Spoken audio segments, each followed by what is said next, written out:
आज 19 जून है और देश का एक बड़ा हिस्सा इन दिनों भयंकर गर्मी और लू की चपेट में है। उत्तर भारत से लेकर मध्य भारत तक सूरज की तपिश लोगों का जीना मुहाल कर रही है। देश के कई हिस्सों में तापमान 40 से 45 डिग्री सेल्सियस के बीच बना हुआ है। आगरा जैसे शहरों में तो स्थिति और भी गंभीर है, जहां उमस के कारण पारा 42 डिग्री जैसा महसूस हो रहा है। सिर्फ उत्तर प्रदेश ही नहीं बल्कि पंजाब, हरियाणा, दिल्ली, राजस्थान और मध्य प्रदेश के कई जिलों में मौसम विभाग ने रेड अलर्ट जारी किया है। मौसम वैज्ञानिकों का कहना है कि लू के थपेड़े और हवा में कम नमी ने स्थिति को और भी चुनौतीपूर्ण बना दिया है। रातें भी राहत नहीं दे पा रही हैं, क्योंकि न्यूनतम तापमान में भी कोई बड़ी गिरावट दर्ज नहीं की गई है। प्रशासन की ओर से लोगों को सीधी धूप से बचने, हल्के रंग के सूती कपड़े पहनने और समय समय पर तरल पदार्थों का सेवन करने की विशेष सलाह दी गई है। यह गर्मी का दौर अभी कुछ और दिन जारी की आशंका है। हमारी आप सभी से अपील है कि खुद का और अपने पालतू जानवरों का भी ध्यान रखें। दोपहर 12 बजे से शाम 4 बजे के बीच बाहर निकलने से बचें।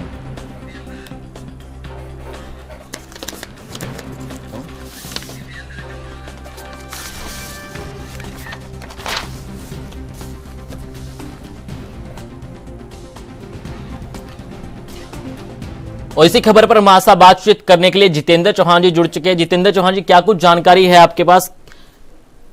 रेड अलर्ट के बावजूद प्रशासन की तैयारियां कितनी प्रभावित साबित हो रही हैं?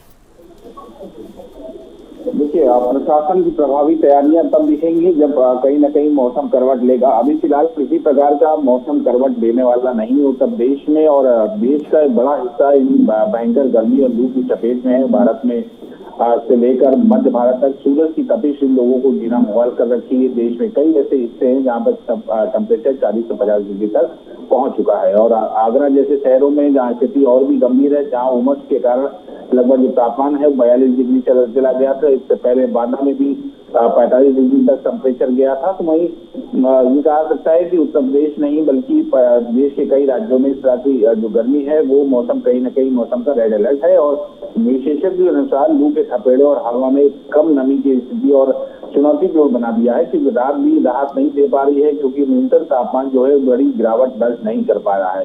प्रशासन की ओर से लोगों को सीधी चुपचाप बचने और हल्के रंग के सूती कपड़े पहनने के लिए निर्देश दिया गया है। कहा है कि लोगों से अपील की गई है सूती और हल्के कपड़े पहने। हल्के रंग से सूती कपड़े पहनने से समय समय पर पदार्थों का सेवन करने की विशेष सलाह दी है, ताकि इस गर्मी से लोगों को राहत मिल सके। और गर्मी का दौर अभी कुछ दिनों तक रहने की आशंका है, और हमारे लोगों के लिए, हमारे चैनल की और एएनबी न्यूज की ये अपील है कि कहीं ना कहीं खुद को और अपने पालतू जानवर के आसपास हैं वो कहीं ना कहीं अपने आप का ध्यान रखें।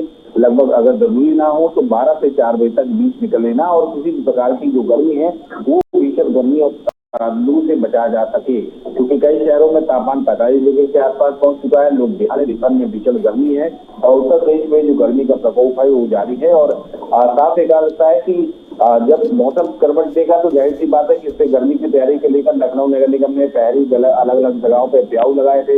अलग अलग जगहों पे कूलिंग सेंटर बनाए गए हैं, जहां तक लोग राहत कर सके। रोज जो मेहनत करते हैं, रोज मजदूरी करते हैं, वो स्थान पे रुककर पानी और कूलिंग सेंटर में थोड़ी सी राहत देकर अपनी व्यवस्थाओं को सुनिश्चित कर सके। और फिलहाल अभी गर्मी से राहत देने के लिए मुख्यमंत्री योगी आदित्यनाथ की सरकार भी लगातार प्रयासरत है, और जगह जगह पे प्याऊ की व्यवस्था भी की जा रही है, और जगह जगह पे कूलिंग सेंटर बनाए गए हैं।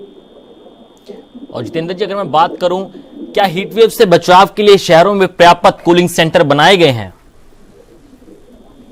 देखिए, राजधानी लखनऊ की तस्वीरें जो अपने आप में कहा जाता है कि लखनऊ नगर निगम ने काम किया है। महापौर सुषमा खरैतवाल भी लगातार काम कर रही है, और लखनऊ में नगर निगम ने पर्याप्त नहीं कहा जा सकता, लेकिन कूलिंग सेंटर बनाए हैं, और बड़ी संख्या में कूलिंग सेंटर हो या ट्रैफिक जहां भी रुकता है उन ट्रैफिक पर जो ग्रीन शेड है वो लगाने का काम किया जाए, ताकि थोड़ी सी राहत लोगों को मिल रहे।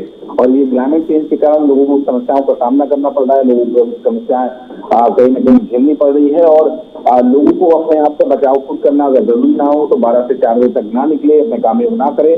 लेकिन चिंता का विषय है कि लोग जो नौकरी करते हैं, जो लोग मजदूरी करते हैं, वो फिलहाल अपना जीवन यापन कैसे करेंगे अगर वो निकलेंगे नहीं बाहर। और कहीं ना कहीं अब स्कूल भी जुलाई में खुलने वाला है, स्कूल से भी कहीं ना कहीं स्कूल भी विद्यालय बच्चे जाएंगे, तब तक अगर बारिश नहीं होगी तो जाहिर सी बात है कि समस्या का सामना। लेकिन अभी फिलहाल किसी प्रकार की तब्दीली राहत एक हफ्ते तक नजर नहीं आ रही। जितेंद्र जी, बहुत बहुत शुक्रिया तमाम जानकारी देने के लिए।